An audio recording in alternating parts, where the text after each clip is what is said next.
Rapaziada, olha só a situação dessa Fênix que chegou aqui, ó. Vou funcionar ela aqui. Vocês vão escutar aí no vídeo, viu? Fica aí no vídeo aí que vocês vão escutar como que essa moto tá trabalhando, ó. Funciona aí.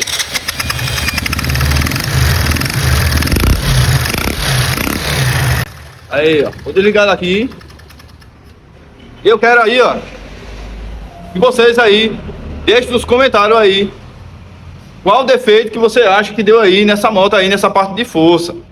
Deixa aí na barra de baixo aí, ó, o seu comentário, o que você acha, qual é o defeito aqui dessa moto que está fazendo esse barulho e saindo essa fumaça por aqui, ó. Comenta aí se é cabeçote rachado, se é a junta queimada. Deixa nos comentários aí se é o pistão danificado.